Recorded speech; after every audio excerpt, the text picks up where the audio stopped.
Bonjour à vous! Dans ma dernière vidéo, je vous présentais le concept global de mon jeu Spilium. Je vous propose aujourd'hui de rentrer plus en détail dans deux concepts, le joueur et l'incarnation. Je vais ainsi vous faire une série de vidéos qui reprendra plusieurs concepts et qui les détaillera.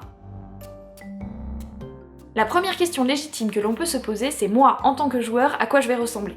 Et je vous blâme pas, je suis la première à passer des heures et des heures à choisir le skin de mes personnages et que tout ce qu'on peut personnaliser, je le fais. Dans Spilium, ça sera un peu différent. J'ai choisi de faire un asset commun pour tout le monde, une boule de lumière. Alors, je vous explique pourquoi. Vous vous souvenez que je veux faire un serveur unique. Ça veut dire que tous les joueurs peuvent être réunis en un seul et même lieu. Et pour ça, le client, il faut qu'il les affiche tous ces joueurs. Et si les assets sont différents, qu'ils ont différentes animations, différentes couleurs, etc., ça peut vite devenir compliqué. Donc, j'ai choisi la boule de lumière pour simplifier cela. Ensuite, il y a quand même aussi une autre raison, c'est que Spilium, c'est un MMO contemplatif.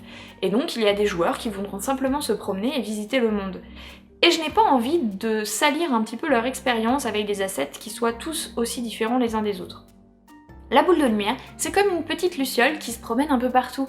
Et c'est joli, c'est un peu féerique. Moi, en tout cas, ça me va très bien dans l'esprit que je veux donner au jeu. Bien sûr, vous pourrez quand même un petit peu le personnaliser. A minima, il y aura un choix de couleur. Ça me paraît important de pouvoir choisir sa couleur. Ça coûte pas grand chose, je pense, et au final, ça permet d'avoir un petit peu sa touche à soi. Éventuellement, peut-être qu'on pourra rajouter quelques effets d'animation différents, ou peut-être quelques particules, je ne sais pas encore, ça va être à étudier, mais voilà, je vais encore en tout cas limiter la personnalisation de l'avatar du joueur. C'est un choix technique et personnel, et pourquoi pas. Le déplacement dans le jeu se fait sur Terre, dans l'eau ou dans l'air. Et il y a deux façons de se déplacer.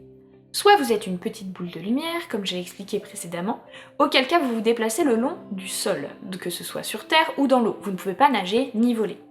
La deuxième façon, c'est l'incarnation qui vous permettra de nager et voler. Je reviens plus en détail dessus juste après.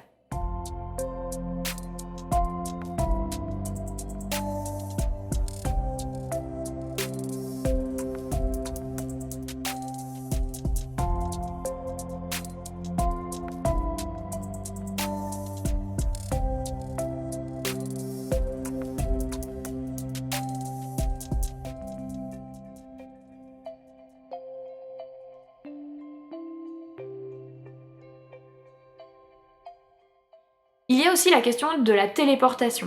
Alors personnellement, je ne souhaite pas que les joueurs puissent se téléporter partout sur la planète. C'est important pour moi puisqu'il y a quelque chose à faire absolument partout. Que ce soit peut-être, je ne sais pas, donner de l'eau à une plante, vérifier qu'une espèce a suffisamment à manger, ou tout simplement voyager et découvrir un nouvel endroit qui vous permet de découvrir une nouvelle espèce que vous n'avez jamais vue. Donc pour moi c'est important de garder cet esprit de déplacement manuel du joueur.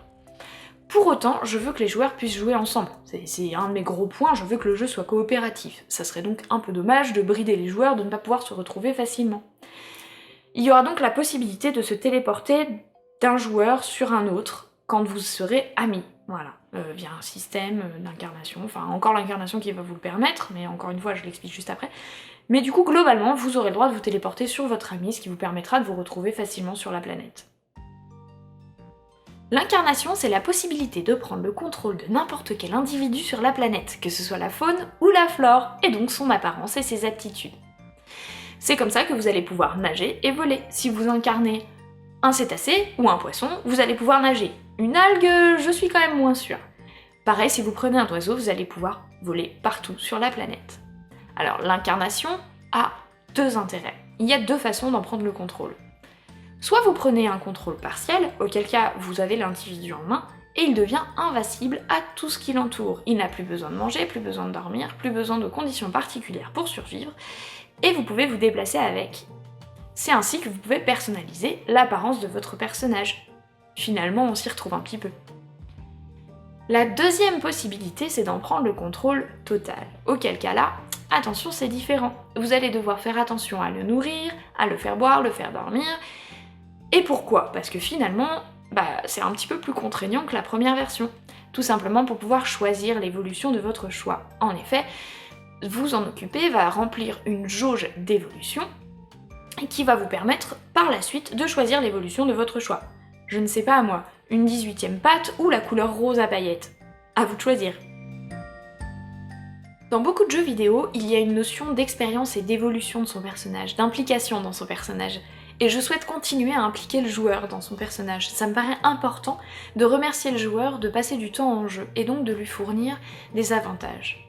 Ces avantages, ce seront des bonus en jeu qui aideront la planète et non pas seulement le joueur. Je vous rappelle que Spilium, je veux que ce soit un MMO coopératif, donc c'est assez logique. Globalement, ce seront les actions que vous ferez qui impliqueront le bonus. On appellera ça l'aura, vous pourrez l'activer quand vous voulez. Pour moi, il y aura 3 auras à peu près différentes. La destruction, la recherche et l'exploration. La destruction, c'est lorsque vous régulez les espèces, vous pouvez créer des virus. Et bien cela vous permettra d'identifier les faiblesses de chaque espèce afin de pouvoir créer des virus qui soient adaptés. La recherche, tout simplement, c'est le laboratoire de recherche dont je n'ai pas encore parlé et ça va peut-être vous paraître un peu flou, mais globalement, imaginez que le laboratoire de recherche, vous pouvez découvrir des espèces à l'intérieur. Et bien cela vous permettra d'accélérer le processus de recherche. Et pour l'exploration, si vous connaissez la moindre grotte et le moindre recoin de la planète, eh bien vous serez capable de pouvoir découvrir de nouvelles ressources beaucoup plus rares que d'autres joueurs ne pourraient pas avoir accès. Vous en savez maintenant plus sur le joueur et son incarnation. Ça me paraissait être le sujet numéro 1 à aborder puisque finalement c'est vous les joueurs. Dans la prochaine vidéo, nous aborderons les espèces et la recherche afin de pouvoir peupler cette magnifique planète.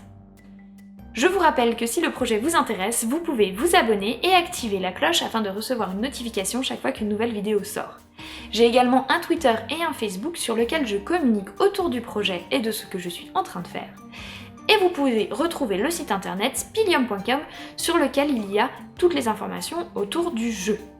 Ah oui, j'oubliais, la prochaine vidéo sera la semaine prochaine. J'anticipe un peu les fêtes de Noël où je vous avoue que je ne publierai pas de vidéo. J'ai hâte de vous revoir. Choco bisous!